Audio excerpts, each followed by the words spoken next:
Hello friends नमस्कार। आज ମୁଁ ଆପଣଙ୍କ ପାଇଁ ନେଇ ଆସିଛି ରାକ୍ଷୀ ସ୍ପେଶାଲ ଏମିତି ଏକ ମିଠା ରେସିପି ଯାହାକୁ ବନେଇବା ପାଇଁ ଆପଣଙ୍କୁ ଦରକାର ହେବ ମାତ୍ର 2ରୁ 3ଟା ଜିନିଷ। ଏହି ରାକ୍ଷୀରେ ଯଦି ଘରେ କିଛି ଡିଫରେଣ୍ଟ ଆଉ ଟେଷ୍ଟି ମିଠା ବନେଇବାକୁ ଚାହୁଁଛନ୍ତି ତାହେଲେ ଏହି ରେସିପିକୁ ନିଶ୍ଚୟ ଟ୍ରାଏ କରନ୍ତୁ। ମୁଁ ପୁରା ଆଶା କରୁଛି ଘରେ ସମସ୍ତଙ୍କୁ ଏହି ମିଠା ନିଶ୍ଚୟ ପସନ୍ଦ ଆସିବ। ଖାଇବା ପାଇଁ ମଧ୍ୟ ଏଇଟା ବହୁତ ଟେଷ୍ଟି ଲାଗିବ ଆଉ ଏହି ମିଠା ବଜାରରେ ମଧ୍ୟ ମିଳିବନି। ତ ଚାଲନ୍ତୁ ଫ୍ରେଣ୍ଡସ୍ ଡେରି ନ କରି ରାକ୍ଷୀ ସ୍ପେଶାଲ ଏହି ଡିଲିସିୟସ୍ ମିଠା ରେସିପି ବନେଇବା ଷ୍ଟାର୍ଟ କରିବା। ଏହି ରେସିପି ବନେଇବା ପାଇଁ ମୁଁ ଏଠି 1 କପ୍ ସୁଜି ନେଇଛି। ଏବେ ଏଥିରେ ଆଡ୍ କରିବା 2 ବଡ ଚାମଚ କଷ୍ଟର୍ଡ ପାଉଡର। ମୁଁ ଏଠି ଭାନିଲା ଫ୍ଲେଭରର କଷ୍ଟର୍ଡ ପାଉଡର ନେଇଛି। ଏବେ ଗ୍ରାଇଣ୍ଡିଙ୍ଗ ଜାରରେ ଦେଇଦେବା। ଏବେ ଆକୁ ଆମେ ହାଲକା ଟିକେ ଗ୍ରାଇଣ୍ଡ କରିନେବା। ପାଣି ଦବାନି, ଶୁଖିଲାରେ ହିଁ ଆକୁ ଆମେ ଗ୍ରାଇଣ୍ଡ କରିବା। ତ ଏବେ ଦେଖନ୍ତୁ ସୁଜି ଆଉ କଷ୍ଟର୍ଡର ମିକ୍ସଚର ଏବେ ରେଡି ହେଇଗଲା। ତ ଏବେ ଚାଲନ୍ତୁ ନେକ୍ସଟ ଷ୍ଟେପକୁ ଯିବା। ତାପରେ ଗୋଟେ ମିକ୍ସିଂ ବାଉଲ ନବା। ଏଥିରେ ଅଧା କପ୍ ଚିନି ଆଡ୍ କରିବା।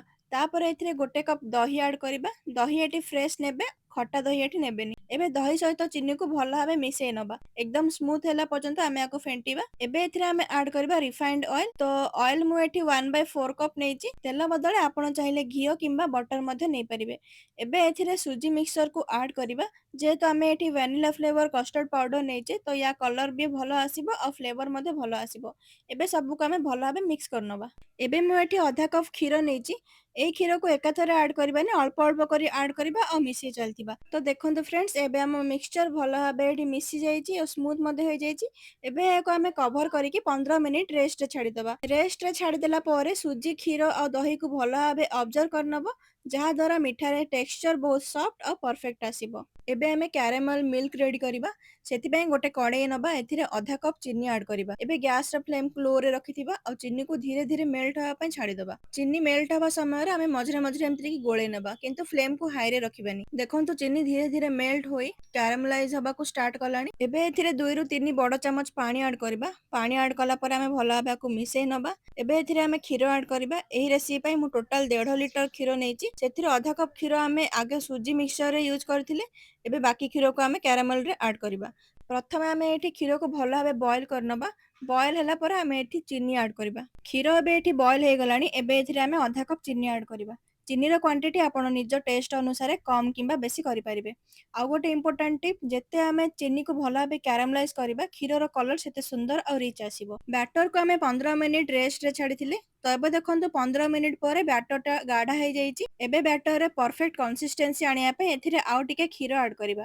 କ୍ଷୀରର କ୍ୱାଣ୍ଟିଟି ମଧ୍ୟ ଟିକେ କମ୍ ବେଶୀ ଏଠି ହେଇପାରେ, ତେଣୁ ବ୍ୟାଟରର କନସିଷ୍ଟେନ୍ସି ଦେଖି ଅଳ୍ପ ଅଳ୍ପ କରି ଆଡଜଷ୍ଟ କରିବେ। ବ୍ୟାଟର ଏବେ ଭଲ ଭାବେ ମିକ୍ସ ହେଇଗଲା। ଏବେ ଏଥିରେ ଆଡ୍ କରିବା ଗୋଟେ ଛୋଟ ଚାମଚ ବେକିଂ ପାଉଡର ଆଉ 1/3 ଚାମଚ ବେକିଂ ସୋଡା ଆଡ୍ କରିବା। ତାପରେ ଆକୁ ହାଲକା ହାଲକା ଧୀରେ ଧୀରେ ମିକ୍ସ କରିନେବା। ବେକିଂ ପାଉଡର ଆଉ ବେକିଂ ସୋଡା ଆଡ୍ କରିବା ପରେ ବ୍ୟାଟରକୁ ବେଶୀ ଓଭର ମିକ୍ସ କରିବେନି, କେବଳ ସବୁ ଜିନିଷ ଭଲ ଭାବେ କମ୍ବାଇନ ହେବା ପର୍ଯ୍ୟନ୍ତ ମିକ୍ସ କରିବା ଆଉ ସେଟା ବି ଆମେ ହାଲକା ହାତରେ ହିଁ ମିକ୍ସ କରିବା। ଏହି ମିଠାକୁ ବେକ୍ କରିବା ପାଇଁ ଆମେ ଛୋଟ ଛୋଟ ଗିନା ନେବା। ପ୍ରଥମେ ସମସ୍ତ ଗିନାରେ ଅଳ୍ପ ଅଏଲ ଗ୍ରୀସ୍ କରିନେବା, ଯେମିତି ମିଠା ବେକ୍ ହେଲା ପରେ ଇଜିଲି ଗିନାରୁ ବାହାରି ଆସିବ।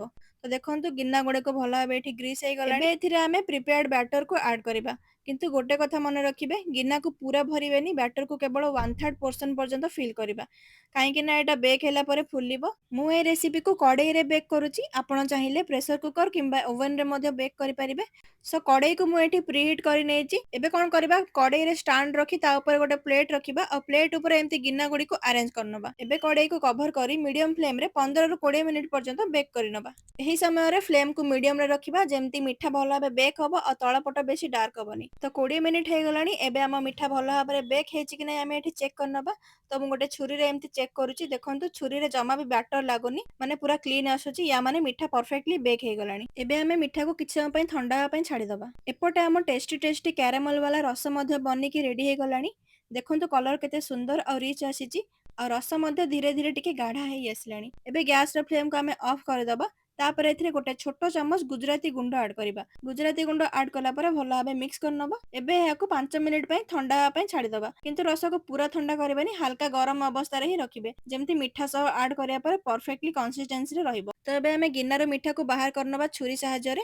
ଦେଖିପାରୁଥିବେ ଏଇଟା କେତେ ସୁନ୍ଦର ଦେଖାଯାଉଛି ଆଉ କେତେ ସଫ୍ଟ ଆଉ ସ୍ପଞ୍ଜି ବନିଛି। ଏବେ ଏହାକୁ ଗୋଟେ ପ୍ଲେଟରେ ରଖିବା ଆଉ ଉପରେ ଆମ କ୍ୟାରାମେଲ କ୍ଷୀର ରସକୁ ଧୀରେ ଧୀରେ ପୋର୍ କରିଦେବା। ମିଠା ଧୀରେ ଧୀରେ ରସକୁ ଅବଜର୍ଭ କରି ଆହୁରି ସଫ୍ଟ ଆଉ ଜୁସି ହେଇଯିବ। ଉପରେ ଆପଣ ଚାହିଁଲେ କିଛି କାଜୁ ଆଉ କେଶର ସୁନ୍ଦର ଭାବରେ ଗାର୍ନିଶ କରିପାରିବେ। ଏଇଟା କମ୍ପ୍ଲିଟଲି ଅପସନାଲ, ଚାହିଁଲେ ଆପଣ କରିପାରିବେ ନ କରିପାରିବେ। ବାକି ମିଠାକୁ ଆମେ ଡାଇରେକ୍ଟ କଡ଼େଇରେ ପକେଇବା ଆଉ ଉପରୁ କ୍ୟାରାମେଲ କ୍ଷୀର ରସକୁ ଆମେ ପୋର୍ କରିବା। ତ ଦେଖନ୍ତୁ ଫ୍ରେଣ୍ଡସ୍, ମିଠା ଗୁଡ଼ା ରସକୁ କେତେ ସୁନ୍ଦର ଭାବରେ ଅବଜର୍ଭ କରି ଏକଦମ ସଫ୍ଟ ସଫ୍ଟ ହେଇଗଲାଣି। ଦେଖିବାକୁ ଏଇ ମିଠା ଯେମିତି ସୁନ୍ଦର ଦେଖାଯାଉଛି, ଖାଇବାକୁ ତ ତାଠାରୁ ଅଧିକ ଟେଷ୍ଟି ଲାଗୁଥିଲା। କେହି ବି କହିପାରିବେନି କି ଆମେ ଏଇଟା ସୁଜିରେ ବନେଇଛେ। ଏତେ ସଫ୍ଟ, ଏତେ ସ୍ପଞ୍ଜି ଆଉ ଏତେ ଡେଲିସିୟସ୍ ହେଇଥିଲା ଯେ ସମସ୍ତେ ନିଶ୍ଚୟ ପଚାରିବେ ଏଟାକୁ ଆପଣ କେମିତି କଣ ବନେଇଛନ୍ତି। ତ ଆଶା କରୁଛି ଭିଡ଼ିଓଟି ଆପଣଙ୍କୁ ଭଲ ଲାଗିଥିବ। ଭଲ ଲାଗିଲେ ଲାଇକ୍, କମେଣ୍ଟ ଆଉ ସେୟାର ନିଶ୍ଚିତ କରିଦେବେ।